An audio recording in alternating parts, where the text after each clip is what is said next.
Okay, let's do this. Continue for Sumeru Archon quest. We're doing the Act 3 of Jump Out Sumeru Story as Archon quest of Dreams, Emptiness, and Subscription. Last time, we're gonna do Act 2 of the live, we're doing a live stream, and now it's time for the recording. Last night we did a live stream, and now it's time for the recording because the 1 hour only, and I try and finish the fastest I can. Alright guys, welcome to another Genshin Impact video. We're gonna do the Sumeru Archon quest. And I hope you guys enjoy this video, like it, subscribe to my channel, and click the bell button and try videos and stuff like that. To me the base, so follow me to Instagram, TikTok, and anyone else. So let's get to it. Sumeru story quest. And for 1 hour quest and try and finish the fast second. So let's get to it. The Sumeru story quest. I mean, not what am I saying story quest? I'm always said Sumeru story quest is like Archon quest. Well, it's just the same different. Let's still do this.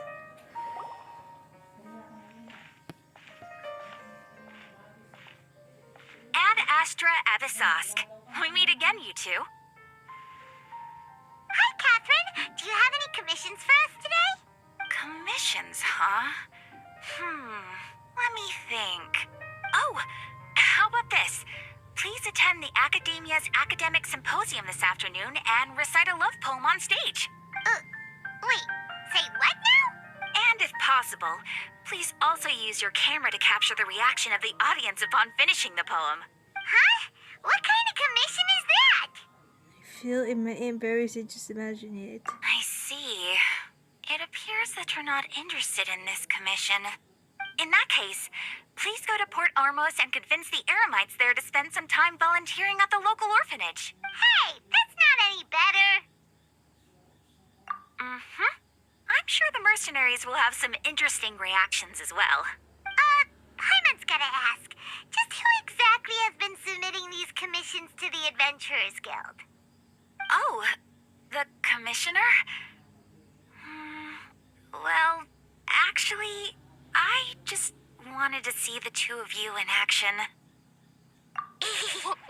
Naida! Yes, I was hoping you would actually take one of those commissions. Oh, come on. That kind of chance to observe humans doesn't come by often. So it's Nahida.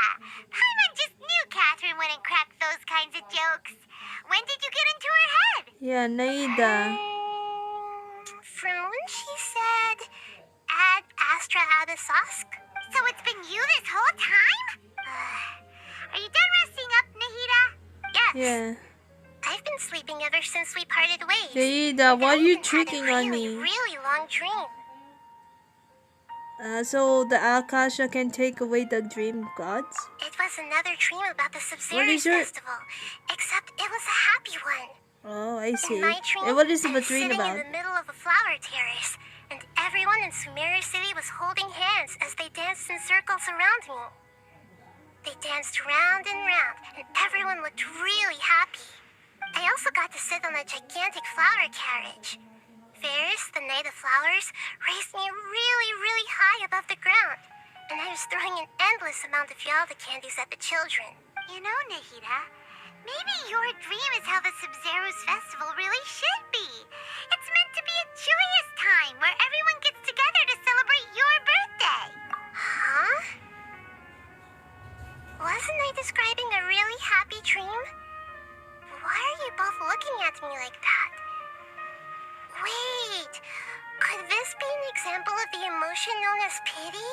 No, we aren't pitying you. That would only make everything worse. We just don't want you to feel too sad. By the way, have you had a chance to visit Dunyarzad? How's she doing? The Homianis haven't allowed any visitors after the festival, so we haven't been able to check on her. Yes, I paid her a visit right after I woke up. She was resting at the time. Her condition is stabilized. However, since Elazar is a manifestation of the withering on the human body, we can only cure it by finding a way to take care of Irminsol's own withering. But for the moment, our top focus should still be figuring out what the sages are up to and what they're planning. Right. Who knows what'll happen if they manage to pull off another scheme like the Samsara of the Sub-Zero's festival? So our first priority should be investigating and putting a stop to the sage's activities. As for how we should pull that off, let's discuss it somewhere else. There are too many adventurers around here. Oh, good point. Sorry, adventurers. We're gonna be borrowing Catherine for a little while. Dreams, emptiness, deception. 1 hour for a moment in a time.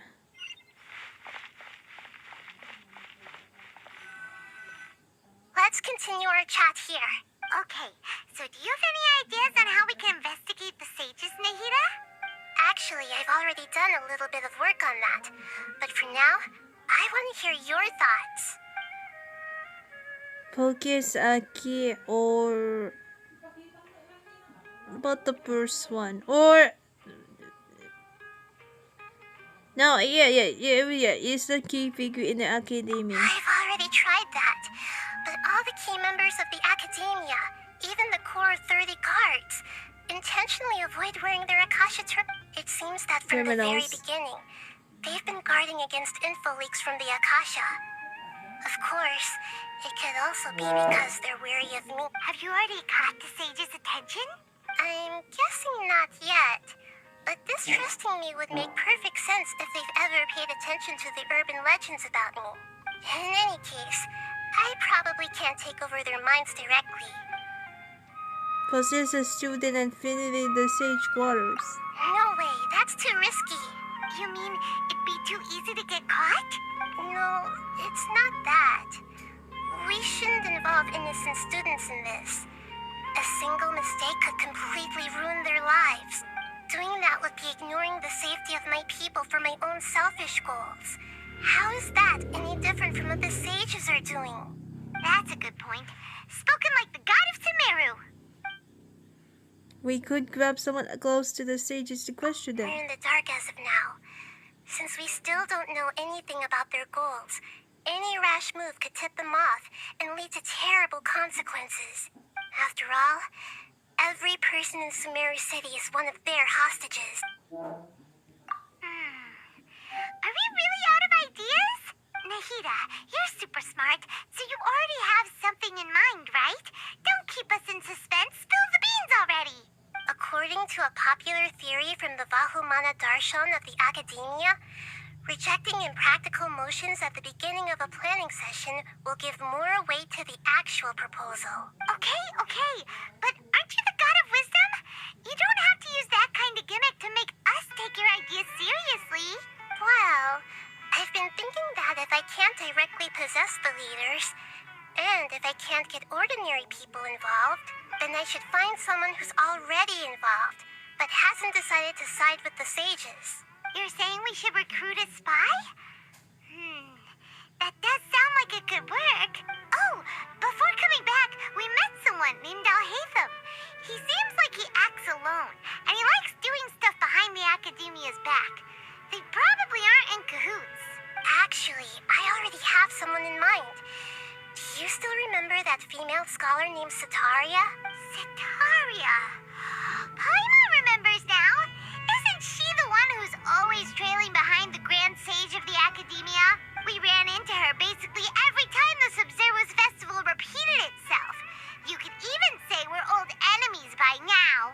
Paimon still remembers the smug and mean way she always spoke to Nilu.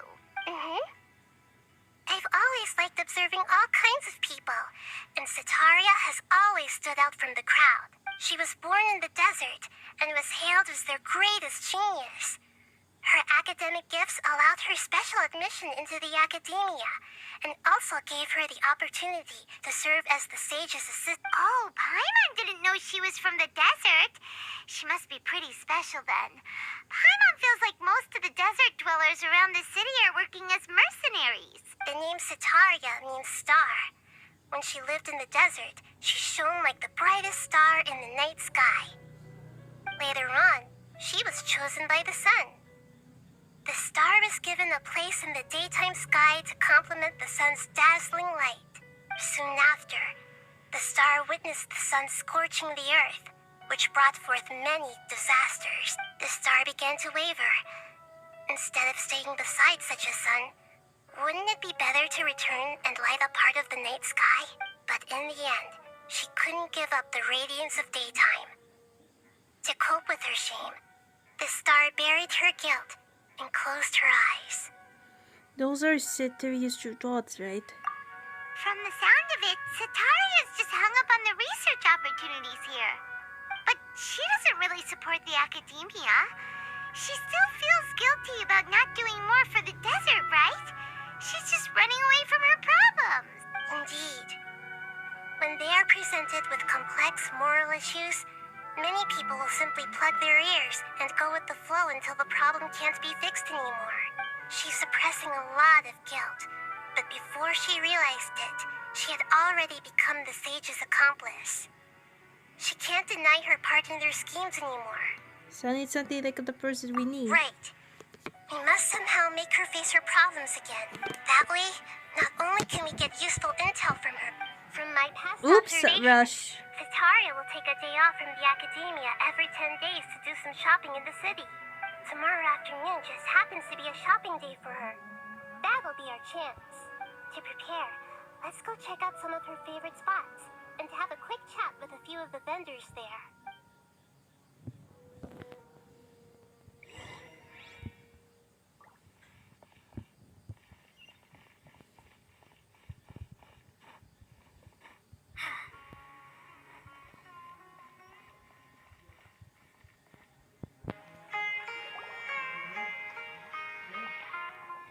This should be Sataria's favorite fortune-telling spot.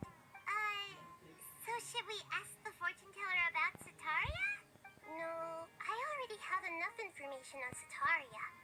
The most important thing now is for you to pay attention to the vendor's talking style and key characteristics. Talking style and key characteristics? My poor lost lambs. Have you become troubled over your fates? The divine voice of wisdom often echoes between mine ears. If thou be blessed today by the gods, I may be able to show you the way. Huh? Really? Nahida, you've been whispering things to her? Shh. My friend here has some doubts regarding her future. Can we get a fortune reading for her? Of course. Oh, I of see. course. Change in voice. In that case. Uh-huh. It would seem that Harut and Marut are quite wary of you. Perhaps, at some time in the past, you have somehow offended the gods. Only mocking the god of Animo, questioning the lord of Geo's financial savviness, and brawling with the god of Electro. Do those count? Oh, nothing. Go on, pick an aspect for her to divine. Define the professors and love them. Love prospects? No problem at all.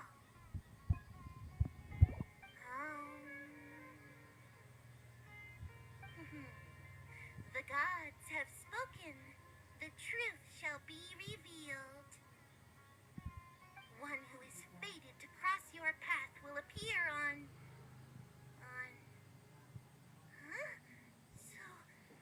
So many people will fall for you. How could that be? Harut, Marut, did you two spoil my divination? I've never read a fortune so absurd. Actually, Paimon thinks this is probably the most accurate fortune-telling you've ever done. I admit that the orientation of today's celestial matrix is, suboptimal. As such, there will be no charge. Is that so? Well, that can't be helped. If you were to bring some food offerings for Harut and Marut on your next visit, perhaps they could help you reverse the wheels of fate.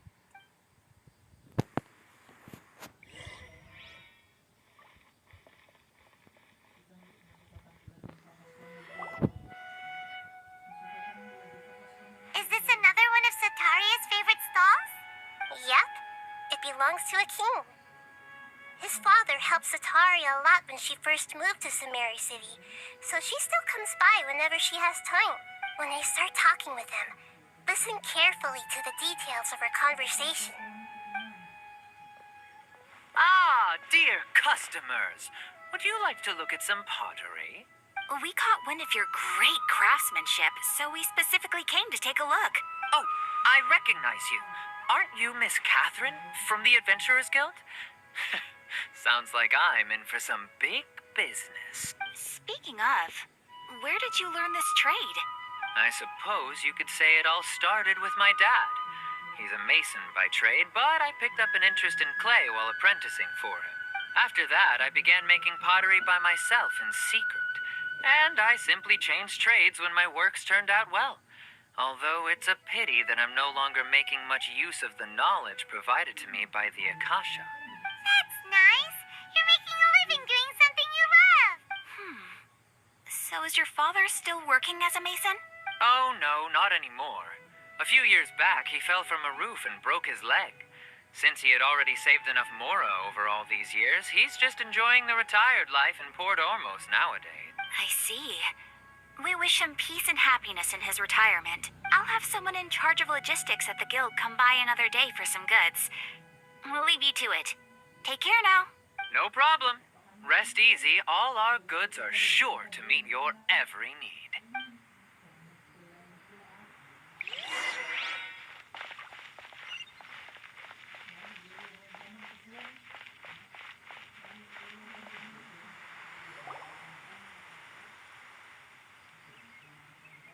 This should be our final stop. Sitaria's always thinking of this restaurant when she's working at the academia. So she always comes by whenever she's out in the city. Nahida, you've really thought of everything. It's my duty to protect Sumeru's citizens, after all. Hi there. I feel like I've seen you down by the docks before. Huh? Sorry, I don't quite remember. If I recall, you were having a discussion with someone about shipbuilding at the time. Ah, that's right. I've always been really interested in feats of marine engineering. After all, I grew up in Liyue Harbor and spent my entire childhood staring at the ships going in and out of the port. I came to Sumeru to study, but failed to make it into the academia due to my lack of talent. But I'm still discussing all kinds of problems with different scholars. And I'm continuing to study and perform research from the restaurant's basement. I'm sure I'll get to the academia after their next round of exams. What an admirable spirit for learning. Amazing. Sure. But you'll find hardworking people wherever you go. So this restaurant has a basement as well? Huh. First I've heard of it. That's right. It's not usually open to patrons. Most of the time, employees use it for breaks or to hold private events. I see. Guess that makes sense. Well, good luck with your studies, Miss Chishan. Thank you so much. As long as I can make it into the academia as an official student, I'll be happy.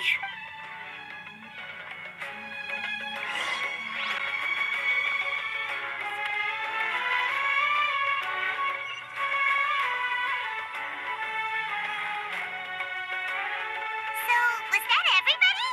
Mm-hmm. 3 familiar faces should be enough for Sitaria. What's the point of all the information we've collected? Nahida, you still haven't told us how you're planning to make Sitaria face her problems. Sitaria is already used to avoiding her problems, so we must find a way to break through her usual sensibilities. I remember you mentioned that the Eremites in Port Ormos are all making a fuss about the upcoming resurrection of King Deshret. Although it's all just a boatload of nonsense, the fate of her homeland may turn out to be Sitaria's soft spot. Oh, Paimon gets it now! You want to take advantage of the guilt Sitaria feels about her homeland. Although she knows she should return home to help the people of the desert, all she's done is conspire with the sages. So how do we set that up? Well, King Deshret is long gone, and Sitaria is also too smart to fall for any simple tricks. If we simply engaged her under the guise of King Deshret's believers, she would definitely be weary of us, and we may not get anywhere. But if we were to borrow some of her close acquaintances to talk with her, her reaction would probably be very different. So, you mean you're going to possess those people we just talked to? Yep. Possess them through the Akasha. Imply they've already converted to the faith of King Deshret, and then convey our made-up will of King Deshret. As long as everything goes smoothly, we'll get through to Sataria for sure. She'll never guess that we had anything to do with it. Ah, so that's how you're going to use all the info we collected on these people. It's so that you won't slip up and break form. Possessing them will only work if you can manage to pass off as them. Exactly. So, best of luck with impersonating them. Huh? Best of luck? But we don't know how to possess anyone. That's no problem at all. I'll just share all their senses with you once I've possessed them. As long as you're also wearing an Akasha terminal, the effect will basically be as if you've possessed them yourself. Huh. That is pretty convenient. But why does she have to do this? Can't you do it yourself? Although I've been observing humans for a while, I've never been good at imitating them. You're not wrong. It's always been painfully obvious whenever you try to pass as Catherine. If it was at all possible, I would have preferred to leave these people alone. But seeing how things are now, I probably should just accept it and push on. Yeah, don't beat yourself up over it. We're only doing this to help everyone, and we'll only be borrowing them for a little while anyway. All right, then let's give it a go tomorrow afternoon.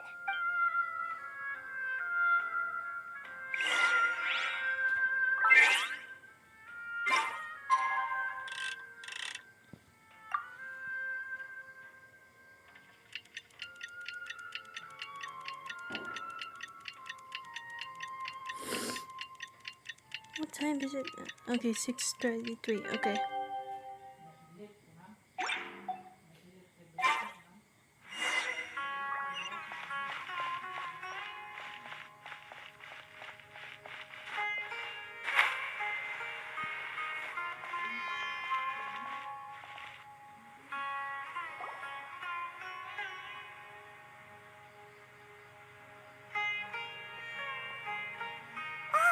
Here she comes. Sataria's here. Let's quietly follow her. Once she starts talking to her acquaintances, we'll find a safe spot to begin possessing them.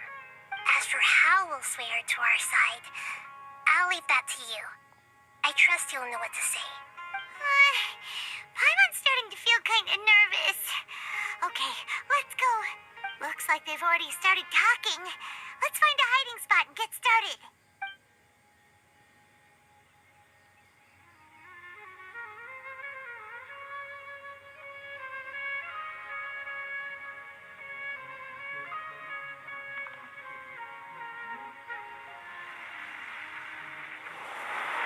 Here you go, the pausing them. They should end up using pauses to everyone else.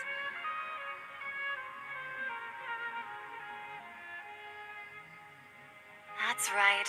You really can't force anything when it comes to love. And besides, everyone around me has a very different background and outlook. Are you still listening to me, Nabia? Oh, of course I'm listening. You were talking about troubles with your love life, right? I heard everything you said. Okay then. You just seemed a little distracted for a moment there. Strange. Your cats seem pretty worked up. Is something wrong? I always thought they were quiet, happy kitties. Oh, what are their names again? Ah, that's right. They are just little darlings, aren't they? Harut and Marut. So, which fortune do you want me to read for you today? You must have come for another echo of the divine voice of wisdom. I'd like to get another reading on my love prospects, but to be perfectly honest with you, I feel like I've been a real mess recently. A mess? Well, could you do a reading on how long it'll take me to finish my current project at work? I really just want to get it over with. I hear you. No problem at all. The gods will reveal the truth.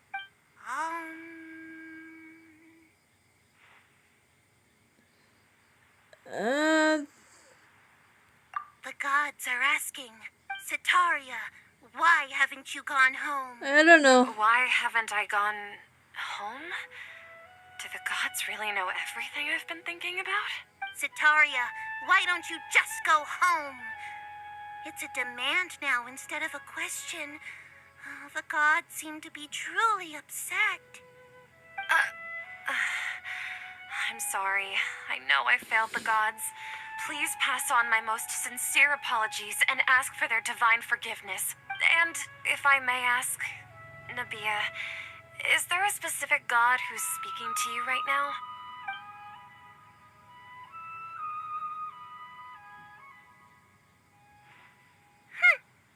What an inconsiderate and naive question. The god who is speaking to me is, of course, the wisest and mightiest of all, King Deshret. King Deshret? No wonder he would make such a demand of me. Wait a second. King Deshret passed away a long time ago. Even though news of King Deshret's resurrection has been spreading like wildfire, it's all just a misinformation campaign from the academia. How can King Deshret still exist in real life? Huh? King Deshret is distribution is a misinformation campaign. What insolence! I am King Deshret's most loyal believer. Do you wish to refute his voice of wisdom? Oh, no. As a child of the desert, I am only reveling in his power upon learning that his divine glory has touched even this city. I will think very carefully about his demand of me. I'm sorry. I must go now. Wait!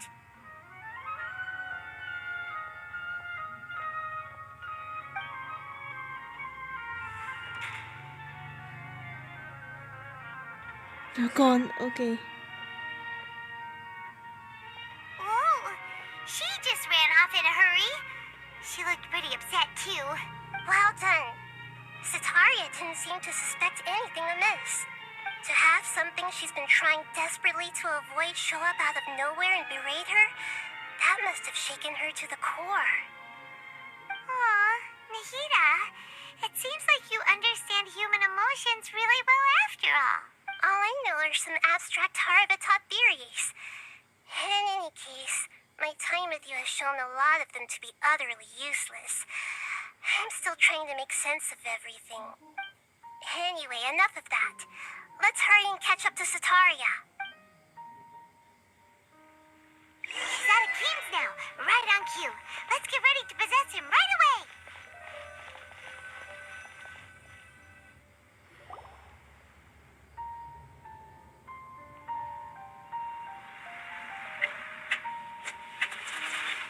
Okay.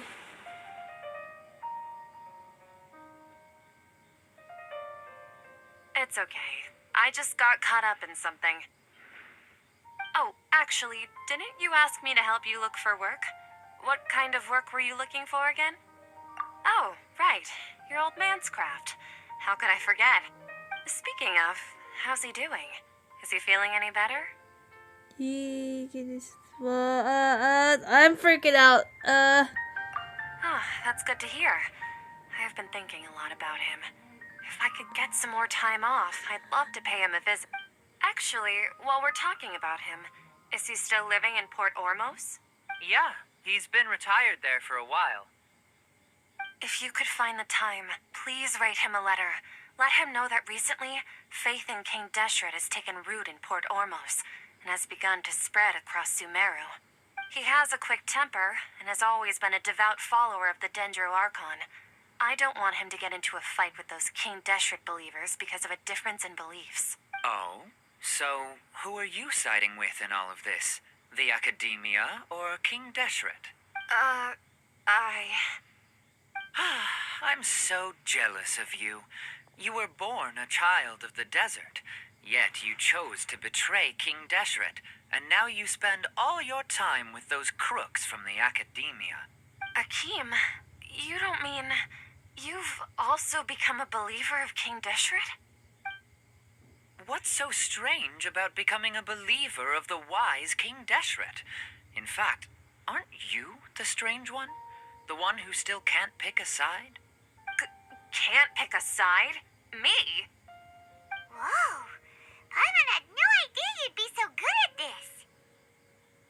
I never know why they seen it as You well. really zeroed in on the issue and put it right in front of her. It might feel a bit overwhelming for Sataria. But once everything is over, I'll be sure to pay her a visit to her mind and explain everything. Anyway, let's keep going.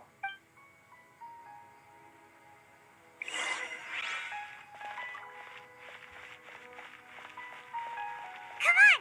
Sataria's already... Okay, we call off.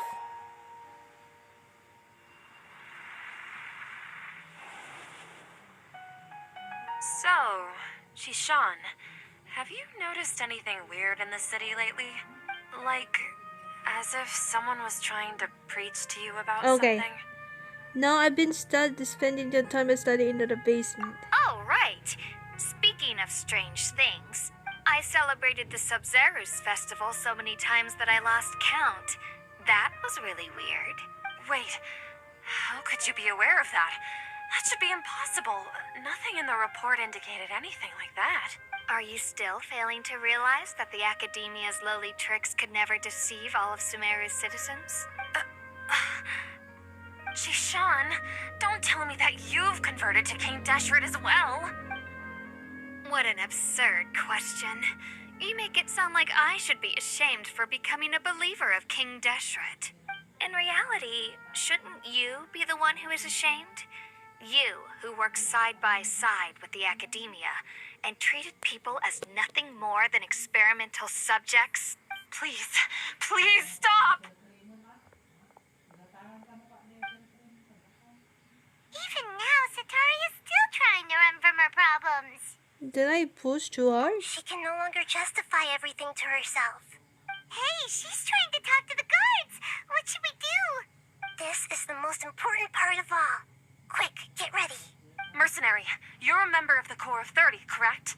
Please help me pass a message to the Matra right away. The situation in the city is getting out of control. Please, try to remain calm, miss. Tell me what's happening in the city. Heretics are infiltrating the city, and they've already converted many residents to their side. Heretics?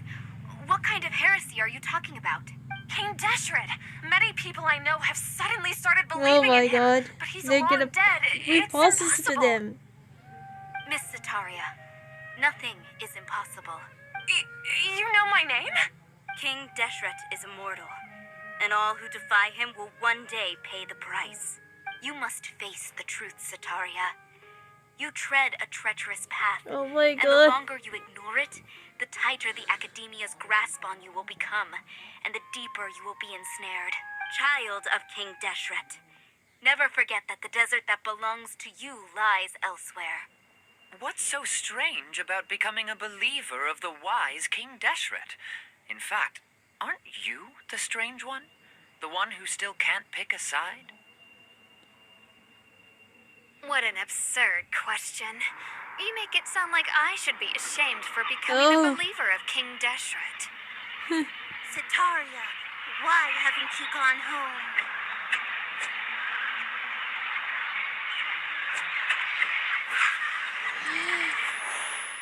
Oh my god.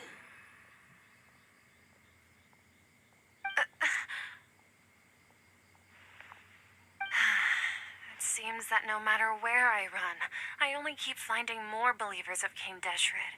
I have to say, this is a familiar feeling. I've also been running from my guilt this whole time. Guilt over my part in the sage's plans, and from ignoring the letters from the children of my homeland. But no matter how much I may try to ignore or get rid of it, my guilt always comes back. It's not too late to turn back. You should hard to follow your heart though. You won't necessarily lose your research opportunities by facing the truth. Besides, did you really want to conduct your research while carrying such heavy feelings of guilt? How do you know me so well? Are you truly just a believer of King Deshret? Or are you the god himself? That's not important. The important thing is to pass judgment on the Academia and its sages, and to correct their mistakes. If you could provide some assistance in this matter, perhaps it could serve as a form of atonement. I've actually never believed in the gods, but I've always believed in serendipity. Your appearance must be a fated opportunity for me to get out of this wretched situation. Please tell me, What can I do for you?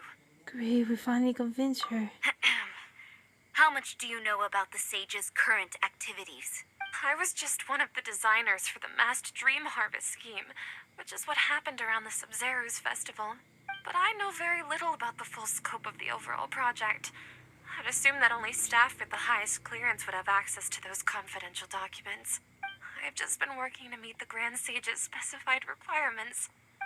However, there's something that's been really bothering me.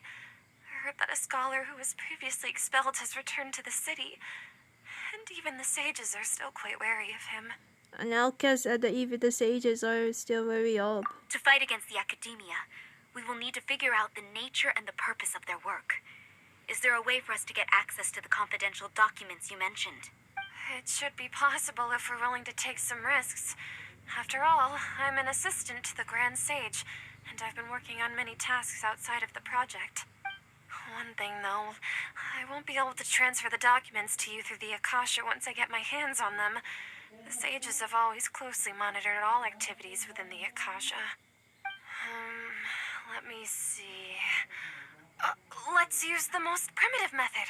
Send someone to pick up the documents tomorrow evening at the Academia entrance. The Academia entrance.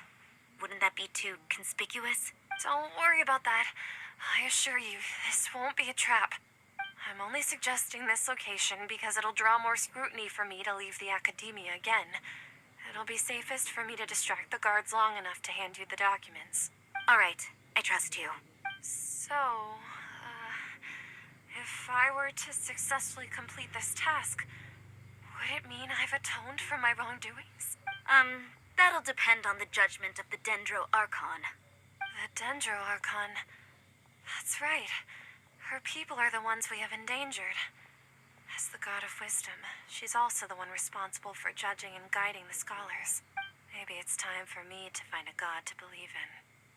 Just as Nahida predicted, we've managed to bring Sataria to our side. The Traveler's execution was ingenious.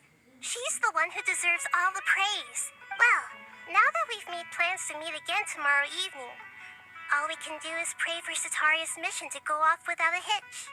Pray? But if we're going to pray to the gods, aren't we just praying to you? God of wisdom and guardian of the scholars? No. The truth is the true guardian of scholars. I've always believed that. Anyway, let's meet again tomorrow evening at the Adventurers Guild.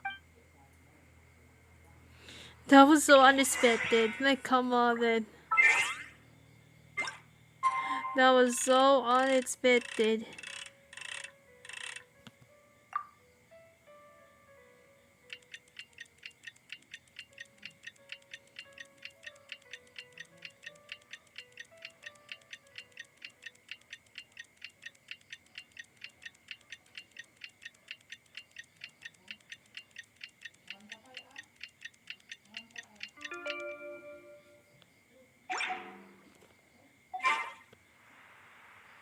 Oh, well, I forgot. Okay, following notes.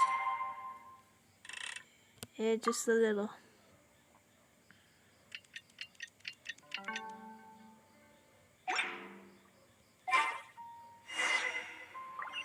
Okay, meet up with Naida. Okay.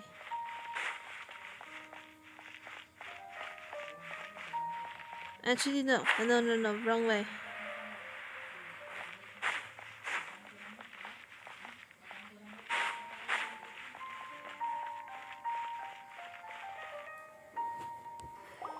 Catherine, we're here! Oh, that's right. I suppose I'm the other Catherine in your mind. Can we just call her Naida? We're on a secret mission tonight, so we need to protect Catherine's identity. Yep, Paimon's right. We cannot fully rule out the chance that the meetup tonight is just a trap. If something were to happen, my existence may be the only trump card we'll be able to play. After all, the academia should still be unable to confirm the existence of my consciousness in the outside world. Yep, exactly. Just what Paimon was thinking. So, Anyway, enough about that. Let's just make sure to be on our guard. Speaking of which, don't you feel like something is off? Off? What do you feel is off? It's just a little quiet around here. It's the middle of You're not getting paranoid, are you? No, I think she's right. It really is a lot quieter than usual. If you look around, there seems to be fewer people on the streets.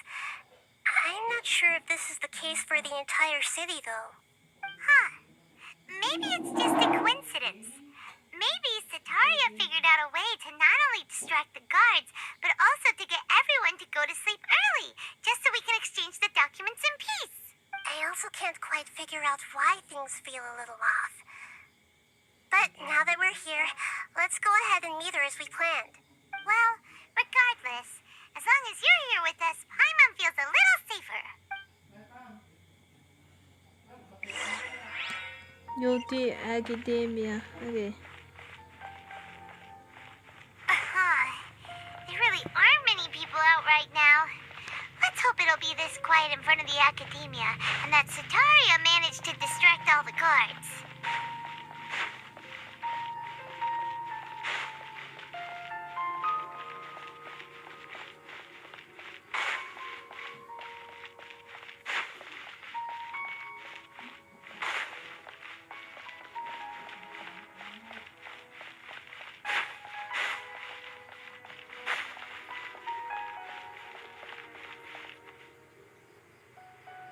Oh, the cutscene? Really? Wait, let's just... Oh. Cutscene. Here we go.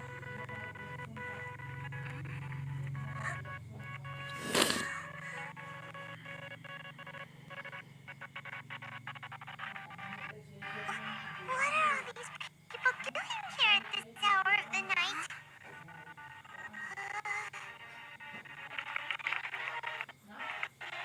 The cut I The can't... triumphant hero returns at last. And to a rather spectacular welcome, even if I do say so myself. Laggy. The outcast, expelled from the academia. Indeed I am. Although these days they tend to call me the Doctor. The Doctor! Default to the Harbinger. If you're looking for your researcher friend, she has already been taken into confinement.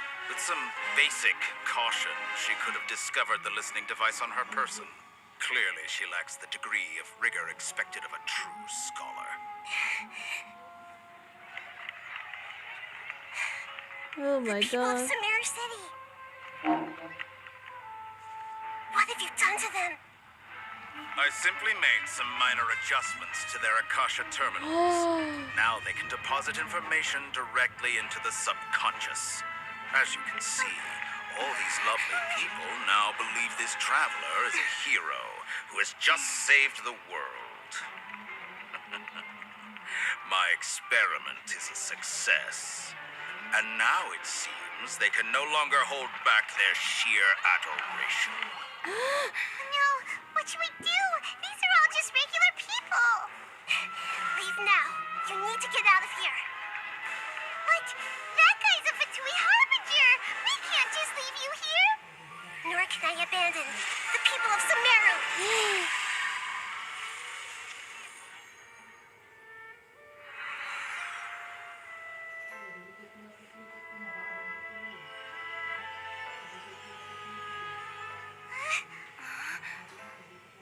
Don't worry.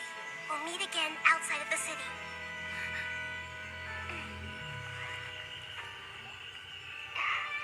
I see.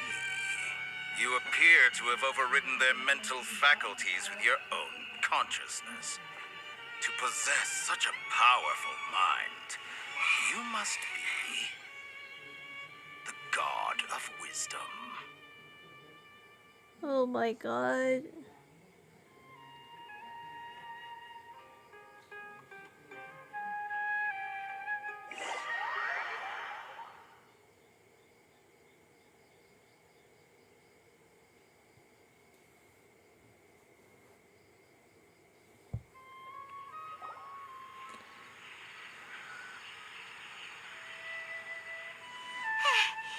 This should be far enough. Whew. Paimon needs to catch her breath first.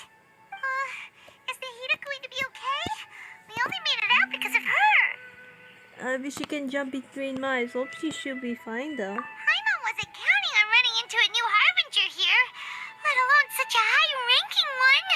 That guy was number 2. So scary. He called himself the Doctor. Remember, Tainari told us about him. Sataria did say that someone who once got expelled from the Academia came back recently, and that even the sages are wary of him. Yep. Sounds like she must have been talking about the Doctor. Yeah. Now that the Doctor's in the picture, we're no longer just dealing with the Academia. They're in cahoots with the Fatui. But what are the Fatui after this time? Another Gnosis? We need to find a way to reunite with Naida. Yeah. Things would be a lot easier with Nahida's help. Nahida said we'll meet again outside of the city. But we can't just keep waiting around, right? Oh, let's start our own investigation. You mean... Tainari. Right! Wasn't he invited by the sages to work on some project when we were staying with him in the Vidia forest? That has to be the same project. Even though he turned it down at the time, he might still know something. There's no time to lose. Let's go to Gandharvaville.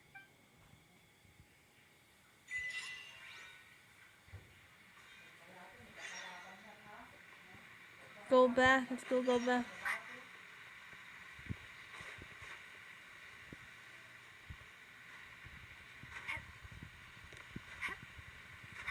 Okay.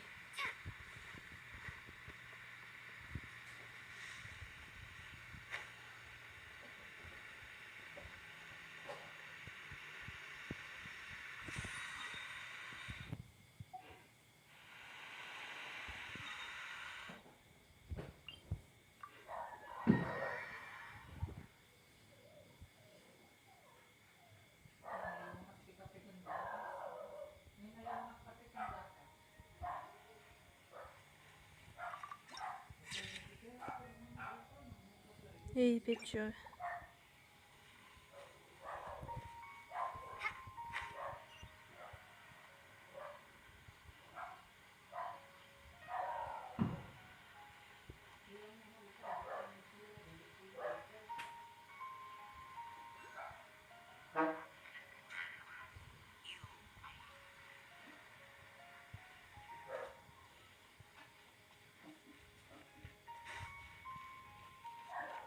Wait.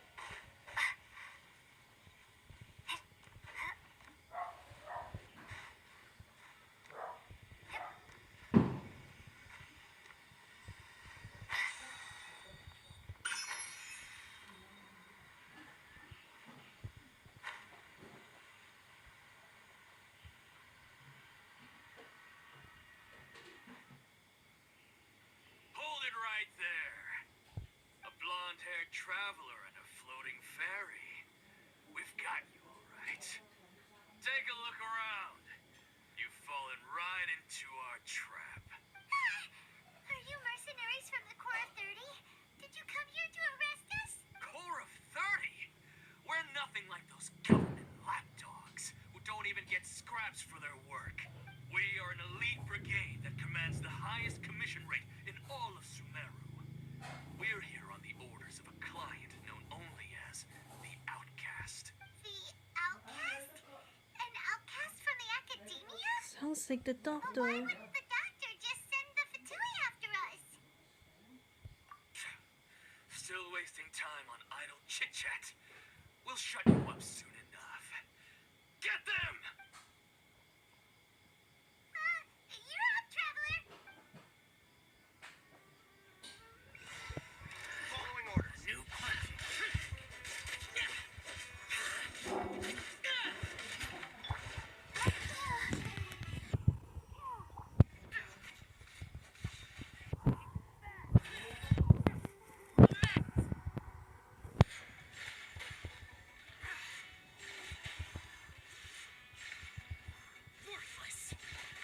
Laggy so bad, laggy a little bit so bad.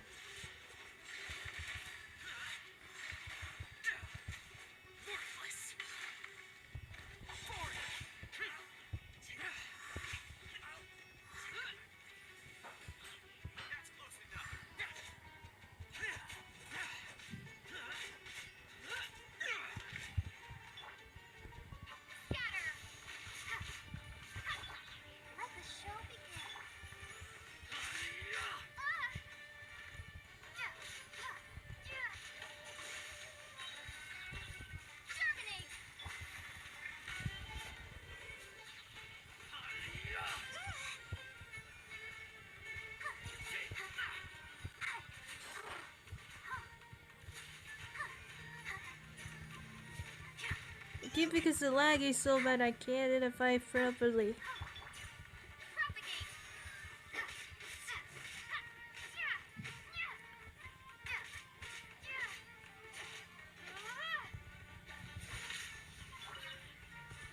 Let's dance.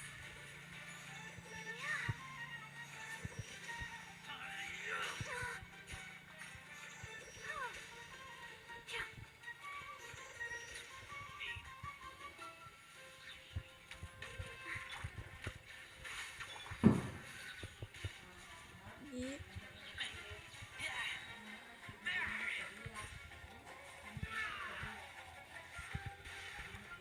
This isn't good enough at this time. I apologize about that.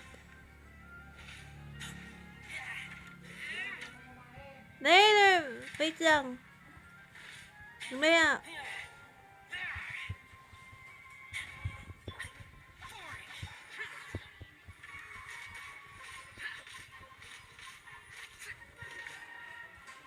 Just only one, just only one.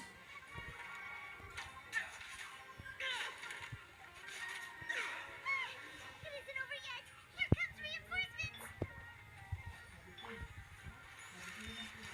There's more of them. This isn't over just yet now.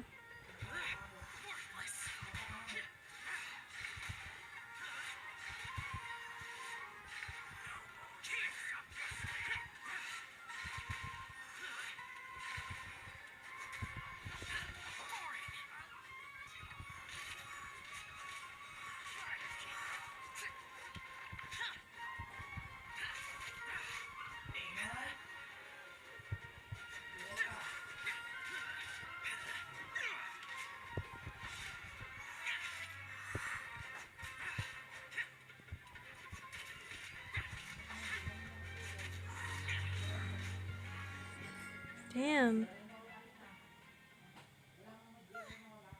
was pretty rough. Is that what elite mercenaries are like? It probably won't be long before we see more of them. Yeah. Looks like we'll have to keep our guards up. But this doctor guy seems like a pretty tough opponent. He knew exactly where to set up an ambush. Did he predict that we would try to find Tainari? Going up against smart people is tough. Anyway, let's keep going.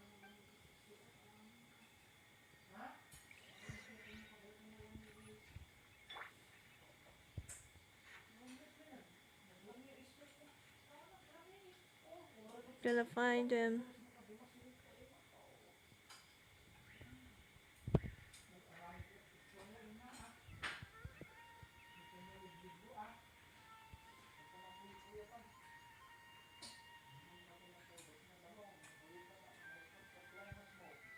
Oh, Calais. Oh,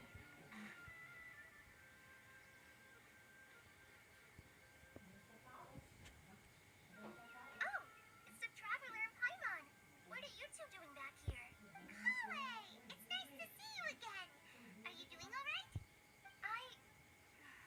To be honest, I'm not doing too well. My Elazar has been progressing at a faster rate lately. I'm finding it harder to complete more intricate tasks. As a result, Master Tainari has taken me off the patrol schedule. He will only allow me to stay here and coordinate other people's tasks. Oh, Calais. It seems that carrying any Erminso is only our only chance. Speaking of Tainari, did he go off on patrol? We're here to talk to him. Oh, Master Tainari? You just left the Avidia Forest a little while ago. He was headed to Party's DI. He left? But isn't Tainari always saying that he never wants to leave the Avidia Forest? He even turned down the Sage's invitation. I thought it was weird too. Master Tainari always prioritizes his work as a forest watcher above everything. He almost never leaves his post. He left in a hurry this time, though. He didn't give a reason? No, I only found out that he left through a message he left behind. He also made sure to delegate all his tasks using a schedule. To leave in such a hurry? I guess he had something urgent to take care of. Master Tainari originally studied in the Immorta Darshan of the Academia. And Partis DI is something like the Immorta's research base. Many rare shrubs and grasses have been planted there for research. I know that before he became a forest watcher, Master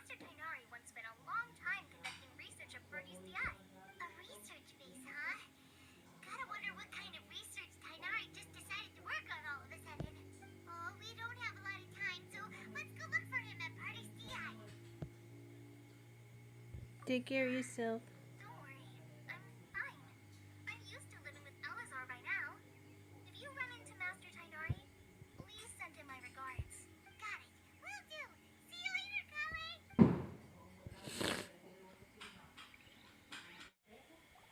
Wait, look who it is. Naina? Thank goodness you're okay. We were so worried about you. Hey, this was supposed to be a touching reunion, but you're ruining the moment. Actually, it's very smart of the Traveler to be wary of me right now. After all, the Doctor has shown that his technology can apparently even control human minds. Plus, it's not like you could have known what happened after we split up and I was facing the Doctor by myself.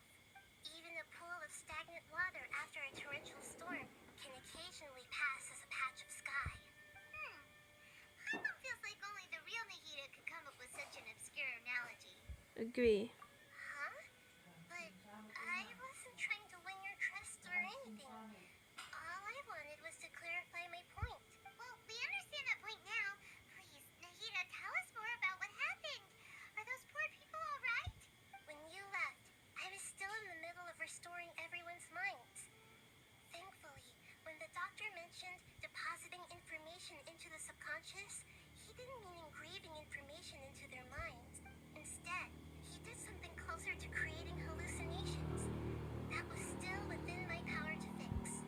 Luckily, I managed to finish my restorations and mind jump away from him just as he was about to capture me. Whew. What a relief. The Doctor sure pulled out some hidden cards, but good thing we had Nahida with us. I wouldn't be relieved just yet.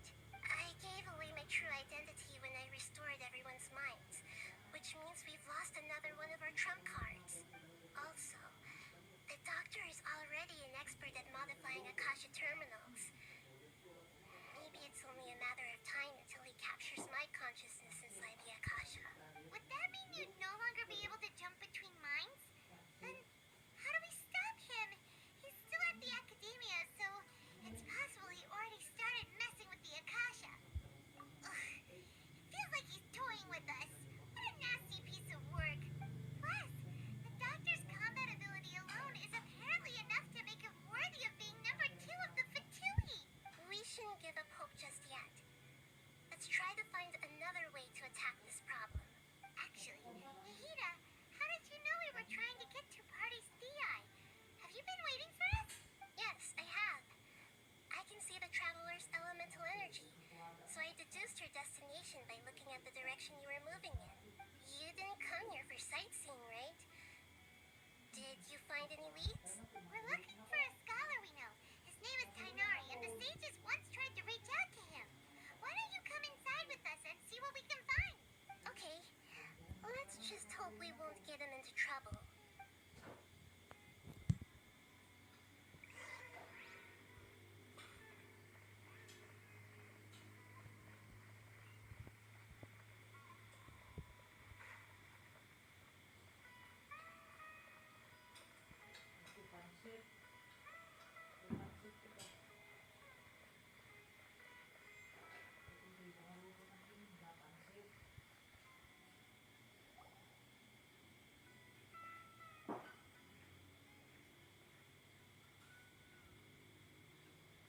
Traveler?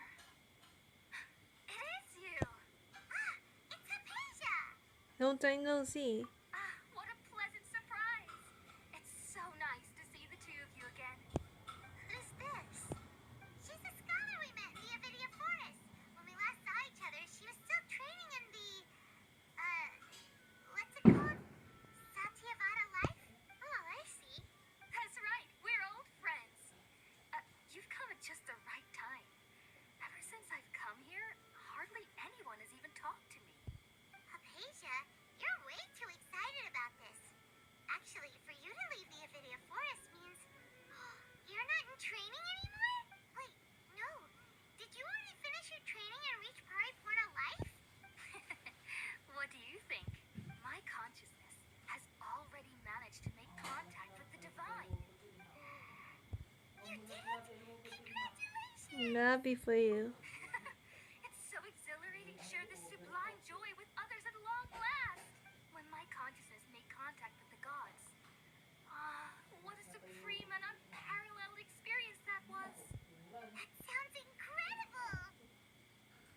We're here for Tenari.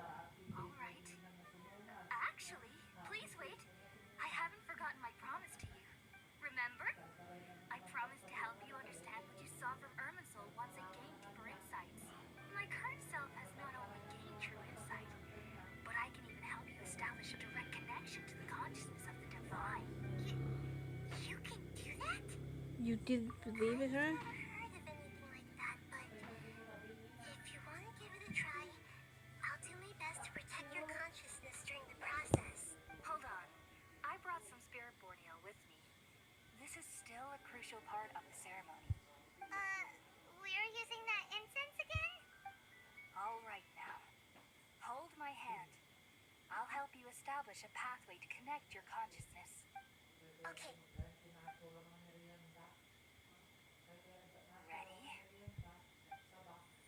Ready? Ready.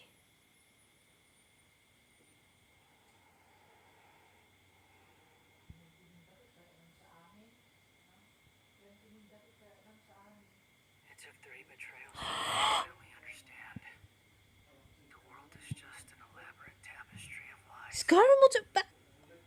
My fury will never be quelled. Is Scaramouche fast? He was a god. My creator. My mother.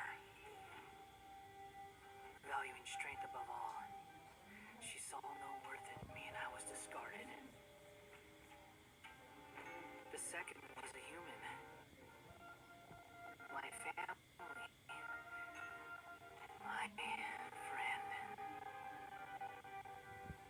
Consumed by fear, he saw me as an abomination.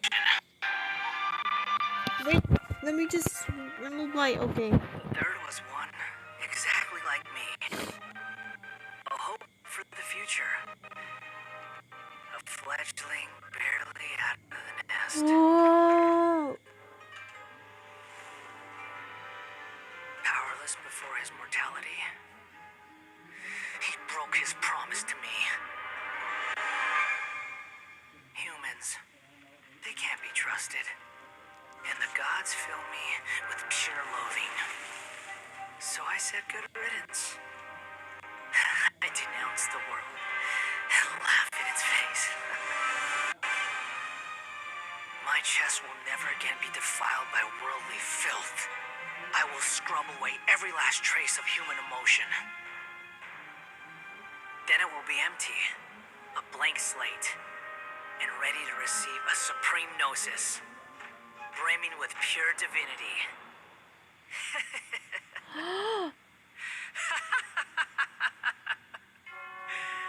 There is no need to fear. The pain will be brief. Your era is coming to an end. What? She's... What?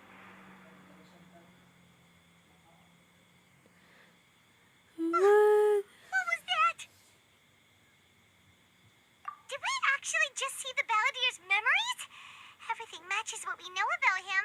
But how is he connected to the divine consciousness that Hypatia was talking about? You saw it, right? You felt it, right? Such a majestic god. Such a noble will. Such sublime emotion. Alas, shame. If only that which beats within my chest wasn't a filthy mortal heart. Oh, great and merciful God, please grant me forgiveness and salvation. Do you understand now? I'm afraid this is no Purina life, but rather... Wake up! You! Why are you so mean to me? Why is everyone hiding from me?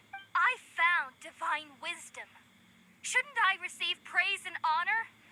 Haven't I uncovered that light in the darkness? Hypatia?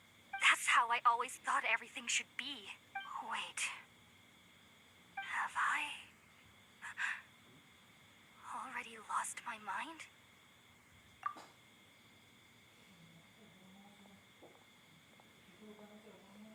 What just happened?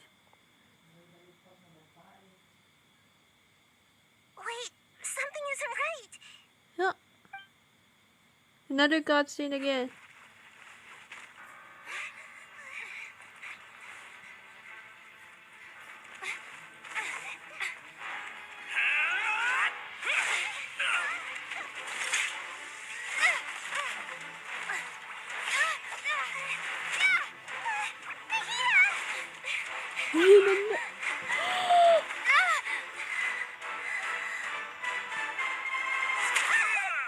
Huh?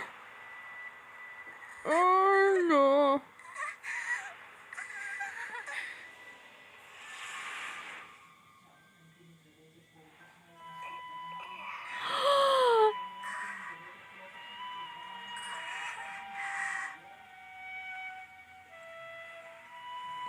Oh no.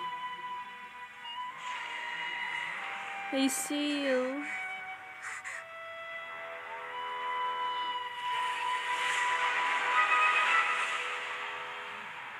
Oh.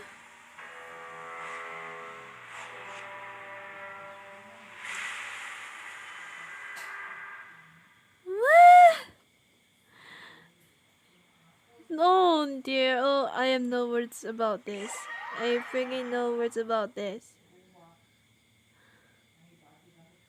What has happened? What?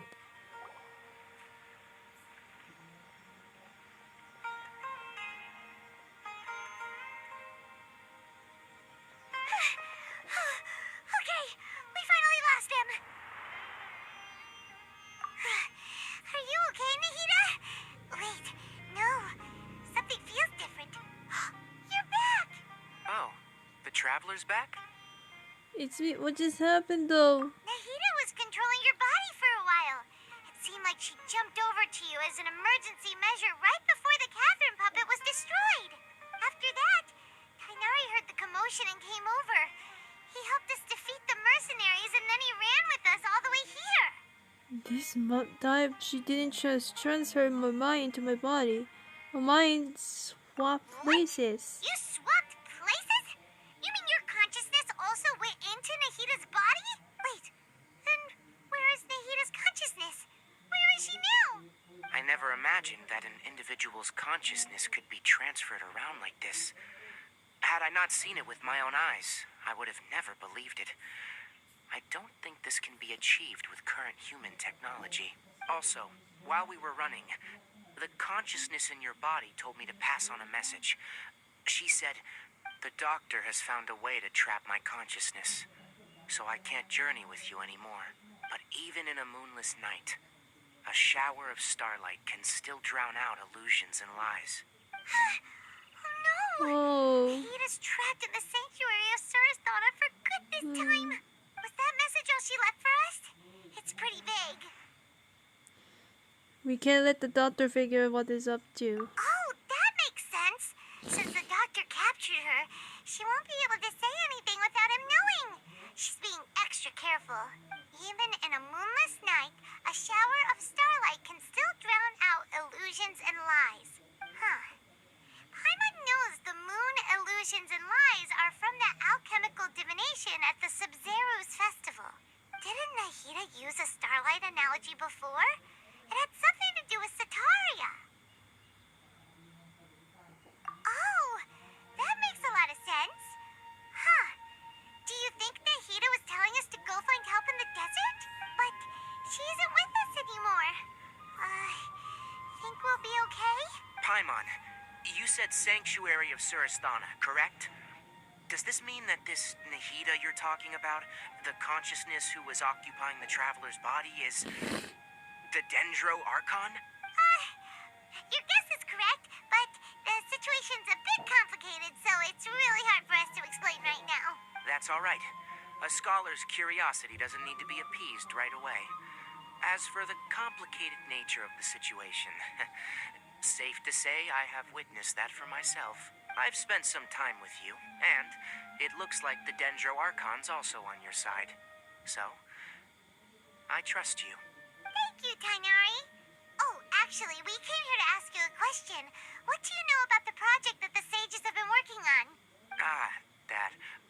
While I was indeed invited to join that project, the sages were always secretive about its scope and goals, so I eventually declined. All I know is that the project has something to do with the restoration of Irminsul. I think I know what the project is about. Huh? Did you see something when you were in Nahida's body? The Academy is turning the Balandir into a god. What? Do you have any evidence?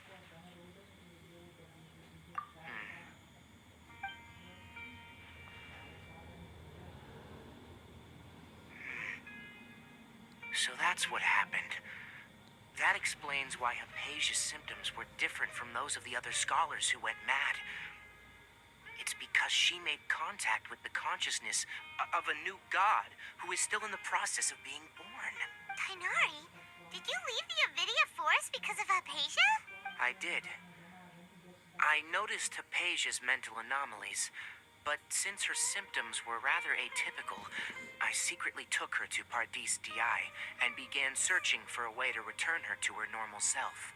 If I didn't take action, Hypatia would have already been taken by the Matra to the desert, doomed to a life of exile at Aru village. Now that you mention it, I knew the Academia has never thought particularly highly of Lesser Lord Kusanali, but I still didn't expect them to do something as arrogant as creating a new god. Looks like I made the right decision by not accepting their invitation. The Doctor and the Balladeer. We have 2 Fatui Harbingers in Sumeru. Sounds like we're in for a bad time. From your description, I don't think they've completed their project.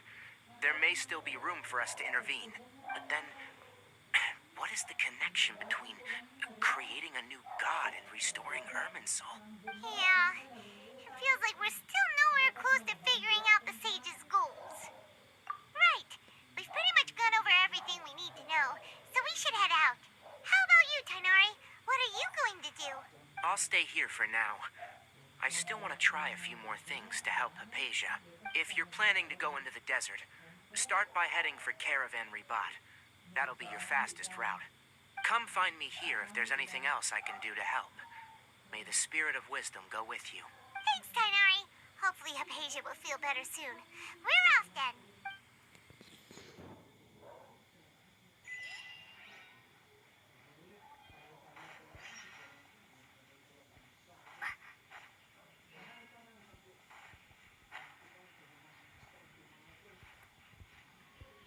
We're too far away from the cave of Ribat, huh?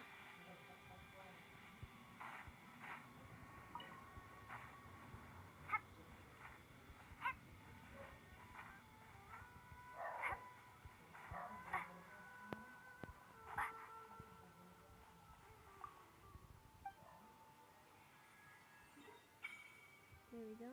Okay.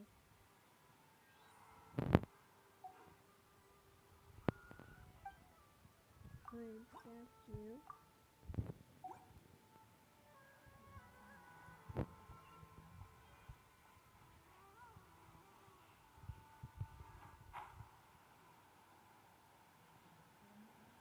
This is a long journey ahead, huh? Long journey ahead. What time is it right now? It's 7:30. Wait. Later I'm gonna get some dinner later. Hold on. Where the okay.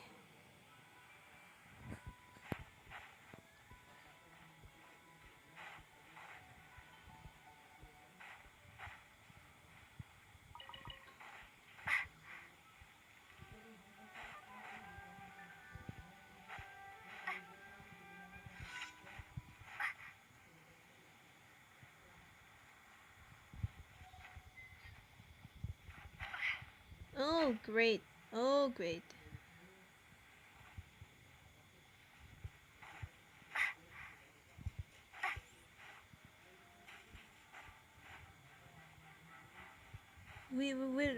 So are we?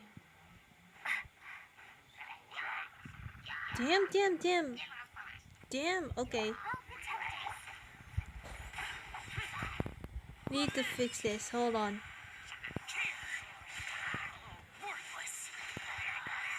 Okay.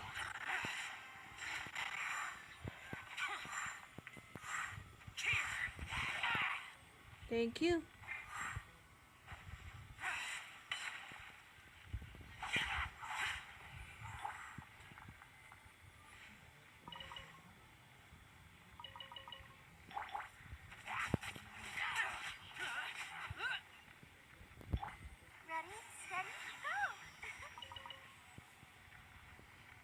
There's so many stops to do, huh?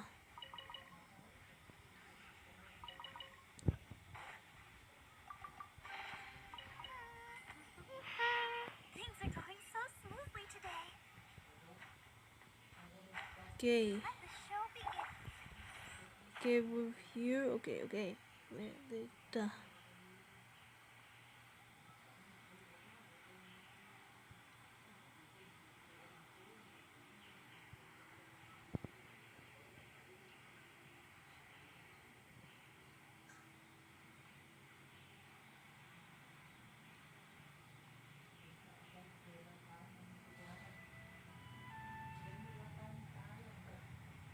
Okay, we're here. Okay.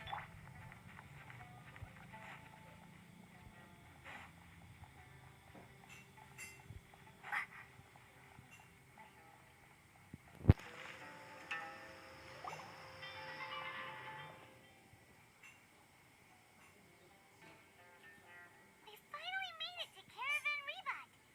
It's pretty lively here. So, just past this wall is the desert, huh? Oh, wow. Paimon remembers hearing people call this the Wall of Samiel. It's made to block sandstorms from the outside. Oh, if it's this tall, it's gotta be the divine work of Greater Lord Rukkhadevata, right? Enough Oh! talking. Come on, follow me. I hate them. Where did you come from? Over here.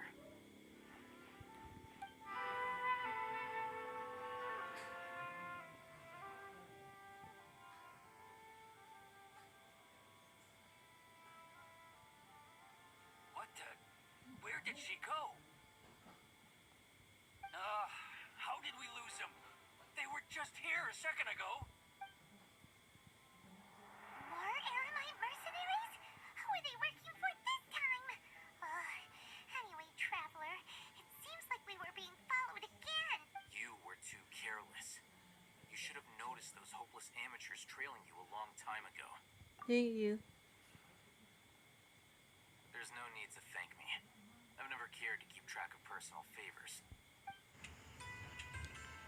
Before us lies our Before village, that. the safe haven of the desert folk. Whoa, this landscape is really something else. What a cool place. Let's go check it out. Okay, the cutscene though.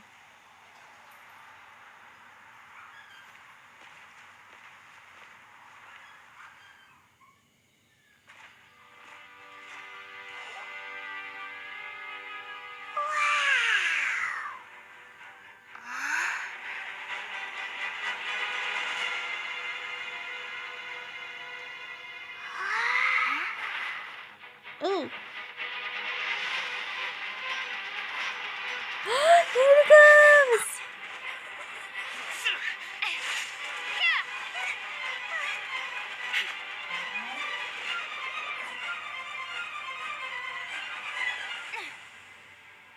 Sino!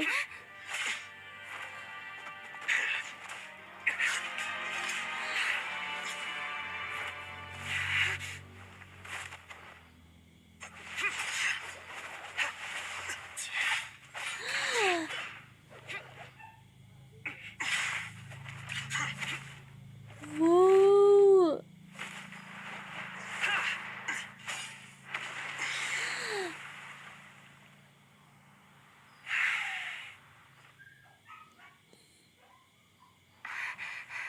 Sino.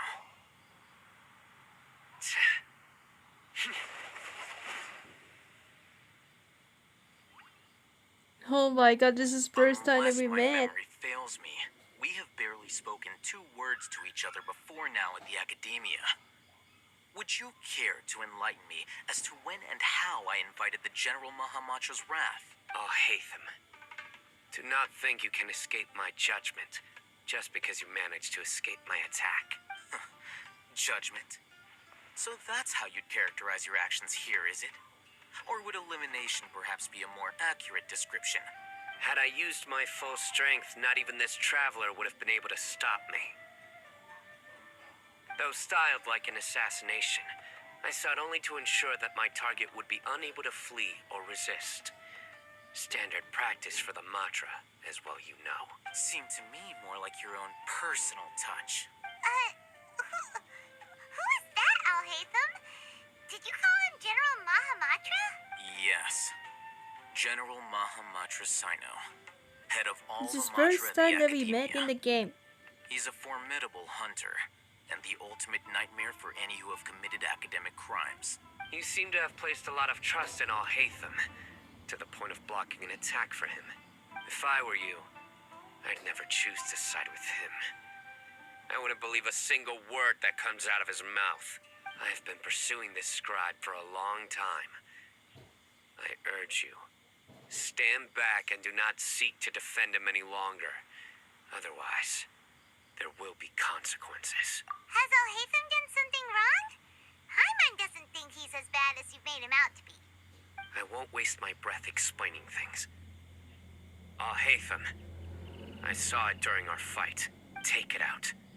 The divine knowledge capsule you're hiding on your person. Unless you want me to retrieve it for myself. Very perceptive of you. Nothing escapes a Matra's senses. He have it. Wait, the Divine Knowledge Capsule? Didn't it fall into the Matra's hands in Port Ormos? So you did lie to us. No wonder you speak with such confidence, Sino. Why did you But I do must admit, I'm very curious.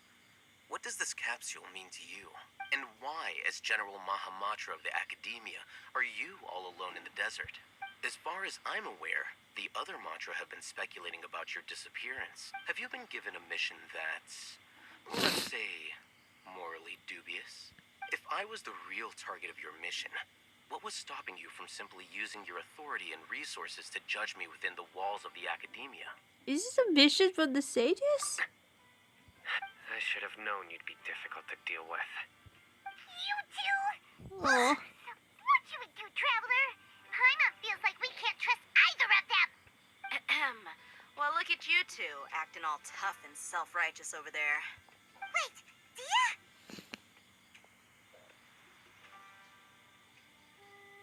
Great! Finally, someone that we can trust! You gotta help us out here. Otherwise, these two are gonna start fighting again. Yeah, sure looks that way. Two giants from the Academia duking it out once and for all. Not something you get to see every day, that's for sure. Listen, I know you academic types love to fill up your big brains with self-righteous morality and lord your empty rules and virtues over each other. But how dare you bring your petty disputes into the safe haven of Aru Village? It seems like someone's gonna have to beat some sense into your thick skulls until you finally learn to respect these grounds.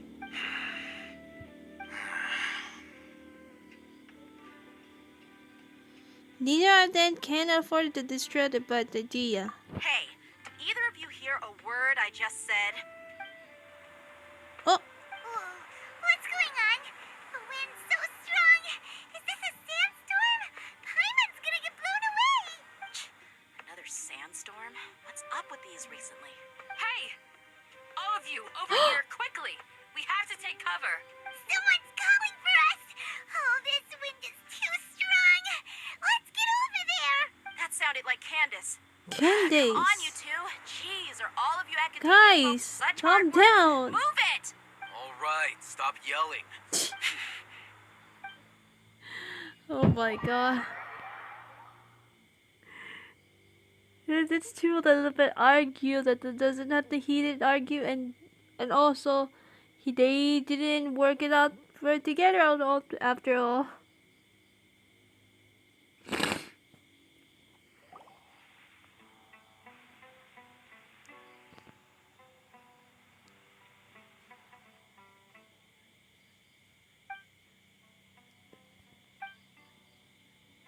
This is awkward. Well, this is pretty Yeah, awkward. this is awkward. It's like the moment of silence, so we'll have having arguments though. Wanna play sardines with three people who wanna tear each other limb from limb? Sure, why not? Sounds fun. The air is so thick and heavy. Paimon can hardly keep floating anymore. My sincere apologies, everyone. This is the home of our village chief. I will have to ask you to make do with this This small is room so until the sandstorm dies unexpected. down. Please, let me introduce myself. I am Candace, protector of Aru Village. Our savior has come at last! Candace. First time of Nice to the meet week. you, Candace. The name's Paimon. Thank you so much for helping us. You have my gratitude. There's no need to thank me. It's only right to help each other when the weather gets rough. Wow, she's so gentle and caring, like a nice older sister. Unlike those guys over there. All right. Now that we're all better acquainted, we should return to the topic at hand. As a guardian charged with the responsibility to protect my fellow villagers from harm, I was observing your conflict from afar, even before the sandstorm started. And now that you have set foot within our village itself, it is all the more my responsibility to make absolutely sure that you pose no threat whatsoever to us. So please, have an honest and sincere conversation with one another, and put your hostile feelings to rest. If anyone dares to start anything again while they are under this roof, I will not hesitate to send them out for some quality time with the creatures of the sandstorm. Oh, on second thought, Paimon may have misjudged Candace's character. And that goes for you too, Miss Dia. Do I make myself clear? All right, we got it, Candace. That's what I like to hear. So, which of you will begin? I was supposed to be a mediator, but I might have gotten a little too involved just now. Anyway, one of those two should probably start talking. Wait, that was you trying to be a mediator? I have nothing to hide, so there's no shame in explaining myself. While Al-Haytham wasn't wrong about the other Matra not knowing my whereabouts, Oh my god. it's not because I've been assigned a morally dubious mission. Rather, I've chosen to exile myself. Huh? Exile yourself? A little while ago, I discovered that there was data missing in the Academia's project planning and development files. What little they did report clearly did not match the project's actual progress. As General Mahamatra, I had the responsibility and authority to request an audit. However, to my surprise, the person responsible for the erroneous data was none other than Grand Sage Azar himself. I tried to investigate the issue myself before submitting a formal audit request, but I soon found that all leads and potential pieces of incriminating evidence were carefully concealed from me.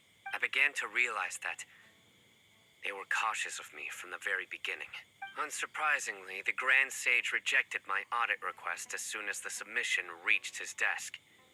He even said to me, "The power of the General Mahamatra is granted by the sages. You have no right to judge us." So they really are up to no good. I realized then that to the Grand Sage, the Matra are nothing more than tools for the sages to assert and maintain their control over knowledge. The vows that we took, the principles that we strive to uphold, they are meaningless to the academia of today. So you then decided to exile yourself? I believed it would be wise to flee the academia before the sages had a chance to take action against me. This way, they can no longer see nor predict my actions. I will never give up on this investigation.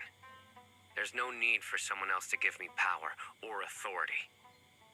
Once I find the truth, I will administer judgment by my own name. Sino seems to have the same goal as us. We're all investigating the sages. Plus, now that he's no longer the General Mahamatra, he somehow feels a lot less scary. Well, Sino, if that's your story, then why did you see Al-Haytham as a target? When I was investigating the matter in the academia, I overheard a conversation between Al-Haytham and a sage. The sages asked you to investigate a blonde-haired traveler. Do you dispute this, Al-Haytham? What? Like many parts of the project, this assignment was undocumented. Now throw in your suspicious behavior with the Divine Knowledge Capsule, Just keep and going, I hold think on. we deserve an explanation. Yes, I was indeed tasked with investigating the Traveler. Al-Haytham? After That's all, rude. the promised reward was so great that hardly any scholar could have refused. The sage told me, once you've completed this assignment, I can give you a glimpse of divine knowledge. A most enticing offer. Unfortunately, those academics don't know me at all. Their words contained one key piece of information, namely that divine knowledge indeed exists. That gave me all I needed to know. I'll be right back in a moment. I'll be right back. Okay, okay, I'm back because I was eating a dinner, so maybe because that's why I stopped. So let's just continue with the Act 3 of Sumeru Archon Quest. Let's get to it. From my perspective, the sages are far from trustworthy. Think about it. Isn't it a little strange they're so willing to share divine knowledge with anyone, even as reward? Continue. Okay, let's get to it. Because So, I was eating dinner, I began right? my Dinner own right now, but I'm investigation done right following now. the lead of the divine knowledge capsule. In the end, I realized my wisdom in committing to this rather than collaborating with the sages. Had I been less guarded, I probably would have ended up like that Ainul Ahmar mercenary, incapable of remaining sane for long enough to hold a conversation. You mean that the sages originally planned to dispose of you, using one of those capsules that drive people insane? I'd already given up on the assignment by then. I only told the academia I was waiting in Port Ormos for you to appear so they wouldn't suspect anything. So it came as quite a surprise when I encountered my erstwhile target while investigating the divine knowledge capsule. Criminals do love to talk about coincidences. Even though I ran into the Traveler by chance, I had no intention of providing assistance to the academia. Also, you should remember, you were the ones who decided to follow me and strike up a conversation after I left that tavern. Now that you mention things, they go like that. That's true. Alhaitham helped us out at Caravan Rebot as well. Maybe he's telling the truth. I'm willing to apologize, if that's worth anything to you. I took the divine knowledge capsule behind your back because I judged its existence to be a significant risk. I felt that it would be best for no one to interact with it before it had been properly studied. After all, curiosity often proves to be the most dangerous thing in this land. You should be well aware, Scribe Alhaitham, that curiosity can also lead you to danger and suspicion. Answer me this. Did the sages share any information about their project with you? Have I not made myself clear? You and I are both distrusted by the academia. Do you really think they would tell me anything? Fine. Although you haven't completely proven your innocence, I won't regard you as an enemy, for now. As you wish. Good. I'm glad to see you two clearing up your misunderstandings. And now you, Dia. I believe it's your turn. Oh, sorry. Whatever the boys were talking about must have been so boring that I spaced out. My situation is pretty straightforward. My employer, Dunyarzad of the Homayani family, is friends with the Traveler and is currently recovering from her illness at home. I had nothing going on, so I decided to return to Aru Village for a visit.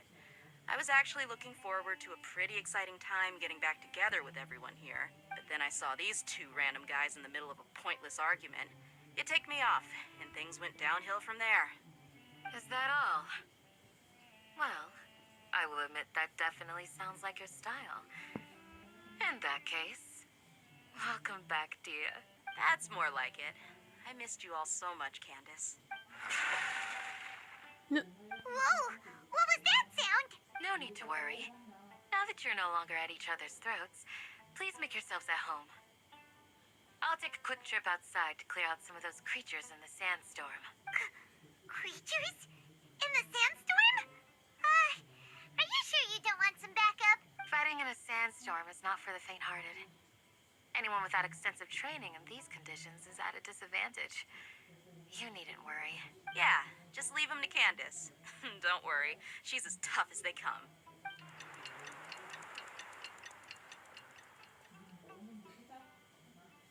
The wind's died down. That means the sandstorm's over, right? Candace still isn't back yet, though. Is she alright? Maybe we should go out and check on her. When you put it that way, even I'm starting to feel a little worried. All right, let's go. We've We've been here long enough, and the boys are as chatty as the floor.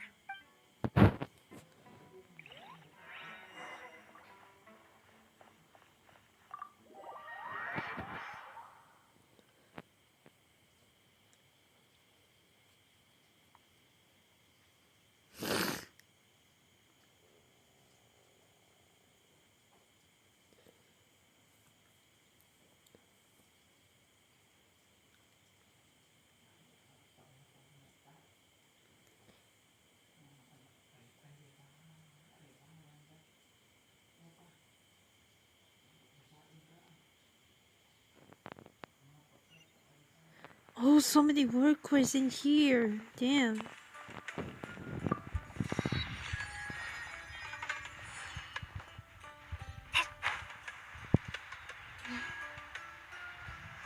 Damn, there's so many things to do right now.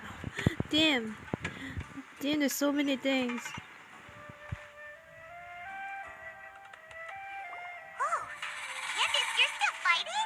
You've been out here dealing with these creatures the entire time? Yes. They just keep coming in waves. I've lost count of how many I've defeated. Before I realized it, even the sandstorm had stopped. Ah! Here comes another wave!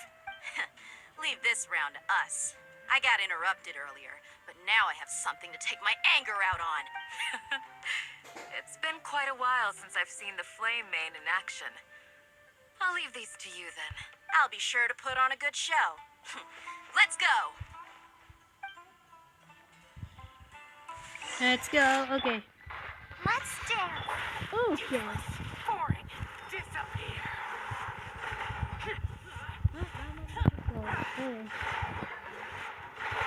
Worthless.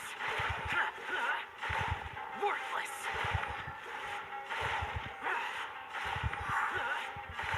Here.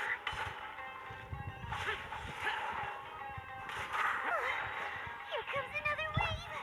When is he ever gonna let up? Okay. Okay. Let the show begin. Let's. You want another wave? Let's do this. Here. Worthless. Here. Worthless. Done. The creature stopped appearing. Was that the last of them? What we fought just now was probably the aftermath of the sandstorm. So we should be safe for the time being. Well fought, everyone. No injuries, I hope. Huh? Who are you? My apologies. I haven't had a chance to greet you yet. I had my hands full taking care of the village's elderly and children. I am the chief of Aru Village. Everyone usually calls me Uncle Anpu. Sorry for all the trouble. Sir, I am also originally from the desert, but I have not been back for some time now. May I ask if such sandstorms are common? I can't say they've always been common, but recently the storms have become increasingly severe and frequent. Besides sandstorms, we also occasionally get earthquakes. According to an investigator who stayed in the village a while ago, these unusual natural phenomena are related to the withering of Irminsul. Another effect of Irminsul's withering. So, Irminsul's withering causes withering zones in the forest, and sandstorms and earthquakes here in the desert? Everything in the natural world is inextricably connected to Irminsul. These regional symptoms can indeed be a reflection of Irminsul's present state. Everyone in Aru Village needs to take good care of themselves. Speaking of which, why haven't I seen a single village keeper since I got here? Village keeper? Who are they? Village guards like Candace? Does your curiosity know no bounds? Village Keeper is how Aru Village refers to mad scholars exiled here by the academia. Most of them are scholars who lost their sanity after a period of training in the Avidia forest. The academia believes that their crazed mutterings may have a negative effect on the psyches of other scholars. So, They're forcibly exiled to the desert. Though if you ask me, it's all a boatload of nonsense. Alas, that's exactly what we've been trying to investigate. One by one, the village keepers have been mysteriously disappearing without a trace. But no one in the village has ever seen them leave. If you're planning to stay around the village for the next few days, I'd appreciate it if you could keep an eye out for them. I've had encounters with those people in the past. I'll see what I can do to help. The Majra are the ones responsible for their exile. Now that you're no longer with them, are you trying to alleviate your guilt and atone for your past sins? I'm fascinated by how you think. Mock me if you will. But if you are guilty, I will eliminate you, regardless of my position or identity. Oh, you're the former General Mahamatra. You must be an expert in these kinds of investigations. Thank you for your help. I'll help Is it because too. you're reminded of Hypatia? Oh, these poor scholars. First they lose their sanity, now this! We need to help get them back home, safe and sound. But, is it really a good idea to tag along with Sino? You seem like you really don't trust him. I'll be grateful for the assistance. No doubt you will do a better job than some of my former subordinates. Let's start by finding a spot to share what we know so far. Okay.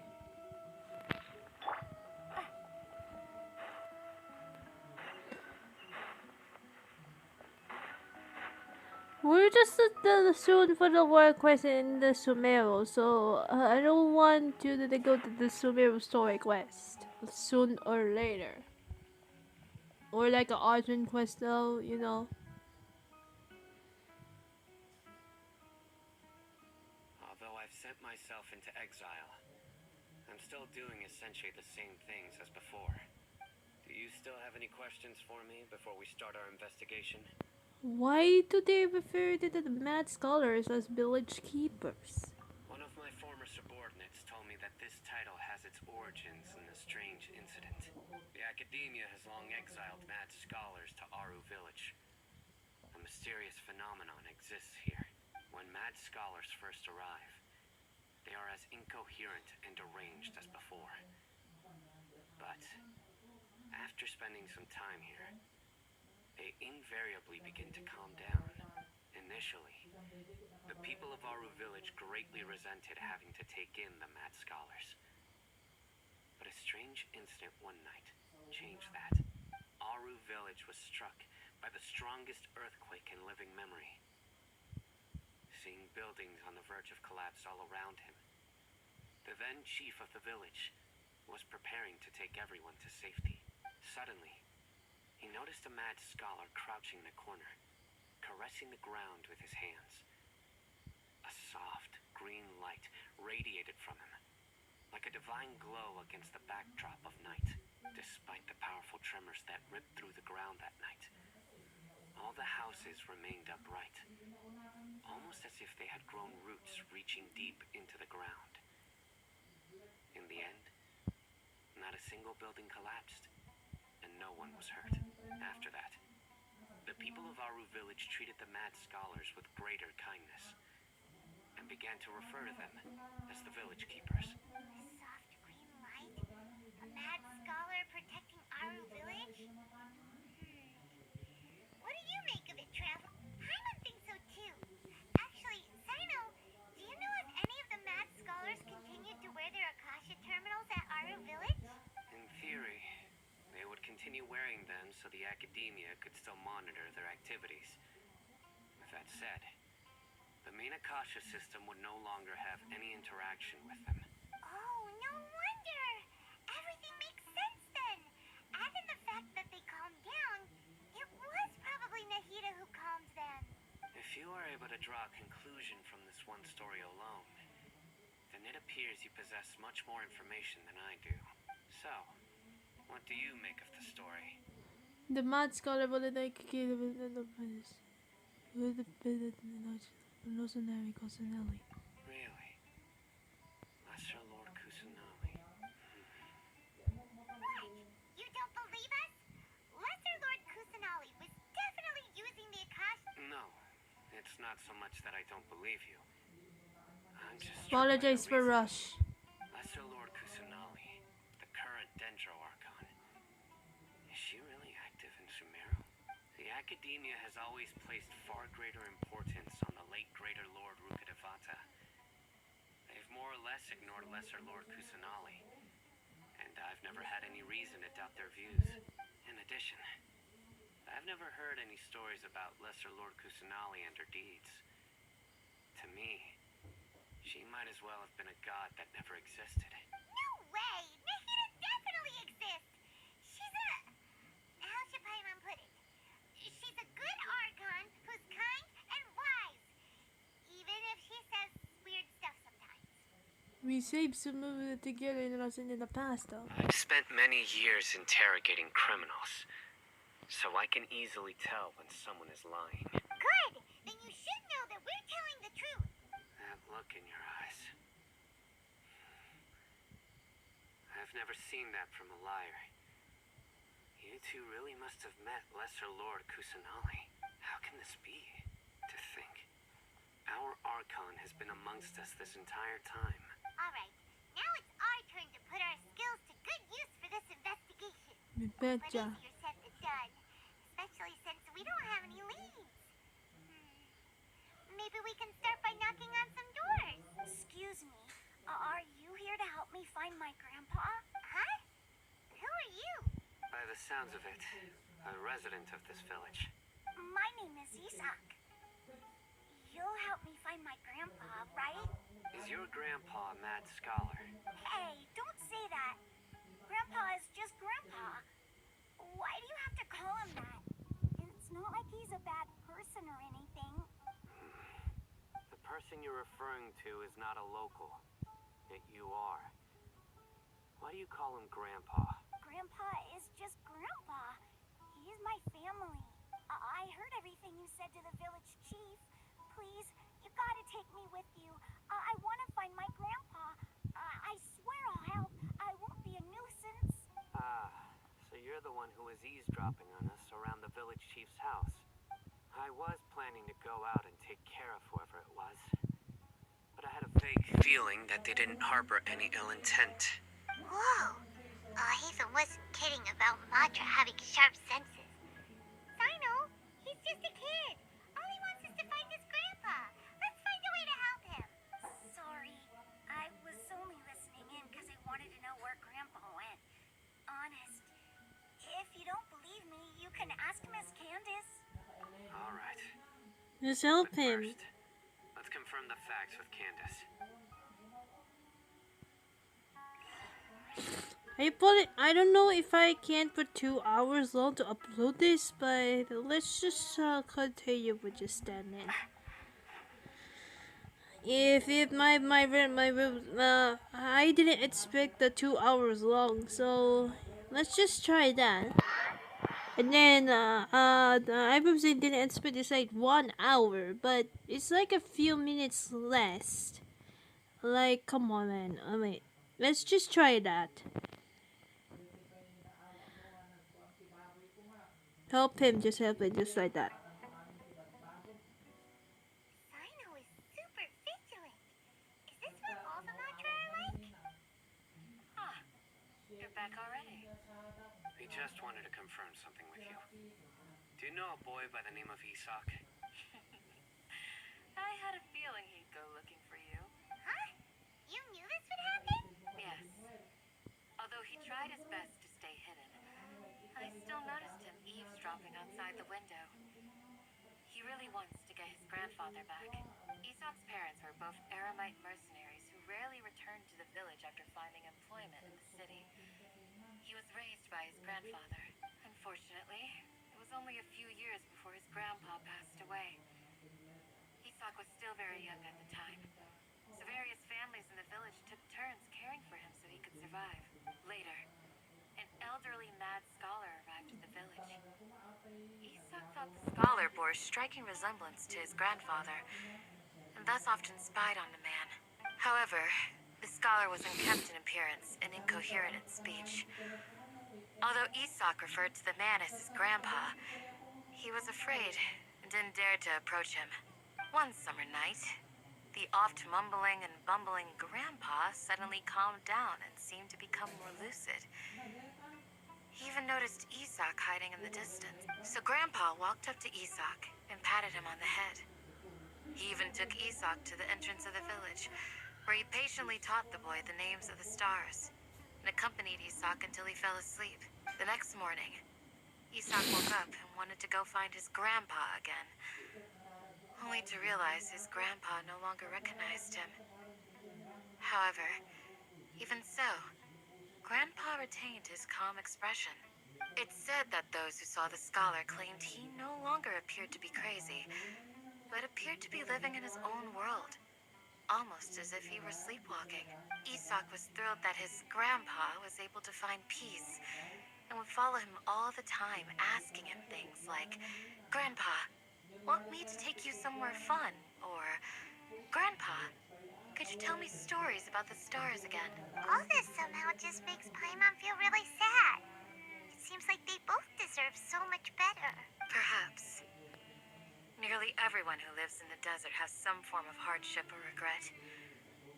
But even so, we must still continue on with our lives. It's also my reason for fighting. I must continue to protect this land. Lucid Grandpa was for probably Naida. She must have schooled the other mad scholars as well. From the look on the Sinal face, he's probably connected the dots as well. Maybe the people have always had a considerate god watching over them. Huh? What did you say, Sino? No, nothing. As long as Isak keeps his word and doesn't get in our way, we can take him along. Perhaps you are more compassionate than I gave you credit for. Please accept my thanks on Isak's behalf, Sino.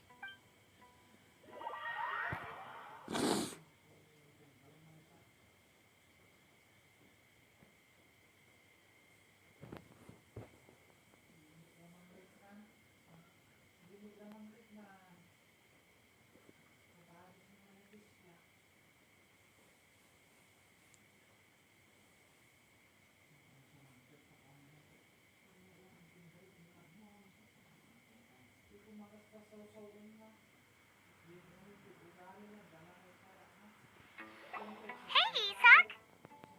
Oh, it's you guys. We've cleared everything up. Let's go find your grandpa. Really? Wow, thank you so much. Your grandpa will be found safe and sound. Yeah! Alright. Let's ask the local residents some questions first. It's like 2 hours long. Wait, so... Okay. It's like it's over. Okay. It's like Act 4 now. Okay, we're gonna do that tomorrow.